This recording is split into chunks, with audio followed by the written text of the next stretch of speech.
Hello mga ka-online kita! Welcome and welcome back sa ating channel na kung saan pag-uusapan natin yung mga legit na paraan para kumita ng extra online. At ngayon nga meron tayong bagong earning app na pag-uusapan na kung saan tayo pwedeng kumita ng extra gamit ang ating mga cellphone lang. Pero bago tayo mag-umpisa, paalala lang na itong video na to is based sa aking personal experience at research. At para sa mga naghahanap ng extra income, pwede niyong gamitin itong app na to dahil simple lang siya at wala tayong ilalabas na puhunan dito, hindi rin tayo mag-i-invest or magbabayad ng kahit magkano. At kung gusto mong malaman kung paano, please watch this video until the end kasi ituturo ko rin sa inyo kung paano natin kukuhanin yung mga naipon nating mga points dito.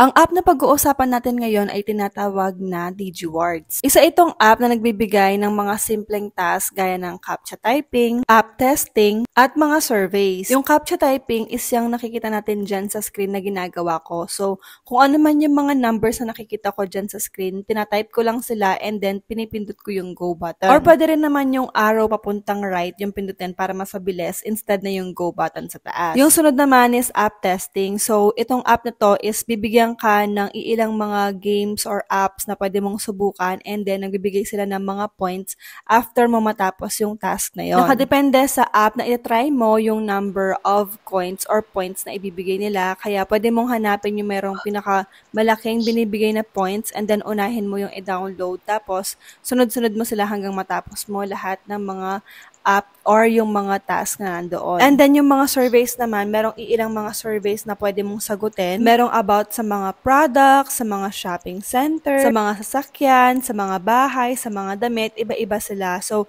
kumbaga kailangan lang nating ibigay yung opinion natin dun sa specific na surveys na ibibigay nila. Kapag download mo pala na tong app na to, kailangan mo mag-sign up using your Gmail account or yung email mo. Tapos, kapag gagawa ka ng mga tasking tulad nitong CAPTCHA, kakailanganin mo nga pala ng mga ticket. So, makikita mo yon sa bandang upper right side ng iyong screen pag nasa homepage ka. And dito nga pala, points yung mga nakukuha natin. So, kada nakakakuha tayo ng mga points na iipon yung mga yan and yun yung gagamitin natin para makapag-payout dito. Isa sa kagandahan nitong app na to is meron silang tatlong payment options. Meron silang GCash, PayMaya, tsaka PayPal. So, pili ka na lang kung alin man doon and ang kagandahan kahit nasaan ka man, may option ka para makuha ang kita mo. And dito nga pala, wala tayong babayaran ni piso dito. Hindi tayo mag-i-invest or maglalabas ng anumang halaga. Dahil itong app na to is available naman siya sa Google Play Store, so i-search nyo lang or pwede nyo rin tingnan yung description below, nandoon yung kanyang link mismo. And kung gusto mong kumita ng mga points, I suggest na gawin mo yung CAPTCHA task regularly.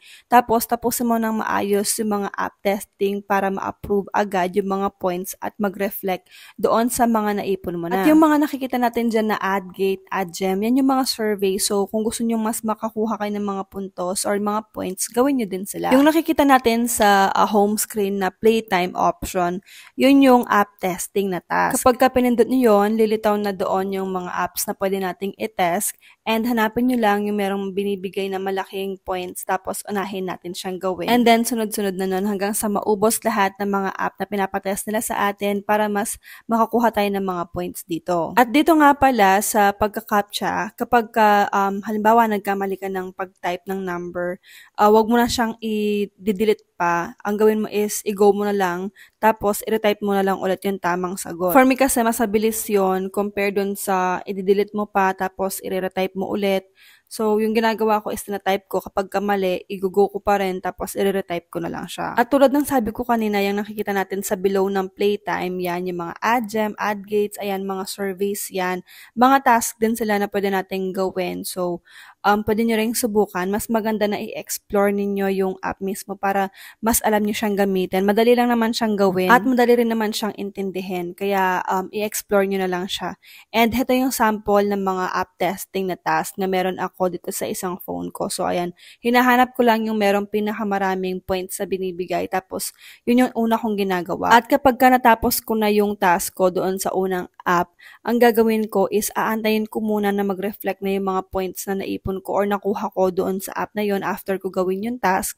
And then, pagtapos na nga, pag lumitaw na yung mga points, tatanggalin ko na yung app. Tapos, isusunod ko naman yung kasunod na pinakamaraming points na binibigay. And itong app pala na to is for extra income lang talaga. Hindi siya pwedeng ipalit doon sa yung full-time job kasi hindi naman ganon kalakihan yung kinikita natin dito. Pero kung naghahanap ka ng extra income or pandagdag, pwede na rin siya. Sa pag-payout naman, pindutin lang itong redeem button sa baba. Ayan siya. Tapos lilitaw na yung option natin. So kung wala pa kayong nakasave na ginamit nyo doon sa pag-payout nyo in the past, wala talagang lilitaw dyan. Pero since ako nakapag-payout na before, kaya ayan, makikita nyo, meron na nakalagay yung account ko doon sa GCash tsaka sa Paymaya. So pili lang tayo ng amount na gusto nating i-payout and then pipindutin natin yung yes button dyan kung meron na nakasave. Kung wala naman, kailangan mong i-type muna yung info kung saan nila ibibigay yung payout mo, syempre. And make sure na bago nyo pindutin yung submit, yes, or proceed,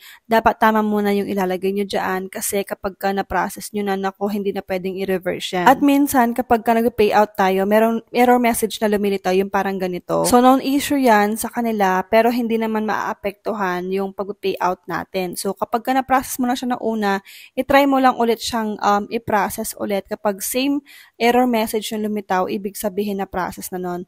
Doon mo na siya titignan sa may view redemption button, yung sa pinakababa. At doon mo nga makikita na yung pag-process mo is nag-go through na.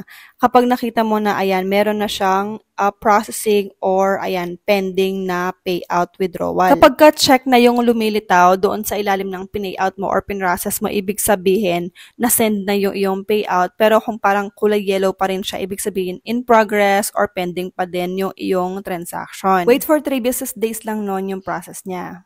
And that's our video for today, guys. Thank you so much for watching. And please don't forget to hit the subscribe button at ang notification bell para naman updated ka sa next video na i-upload ko pa. Hanggang sa susunod na video, mga ka-online kita, ingat and happy earnings sa ating lahat. Bye!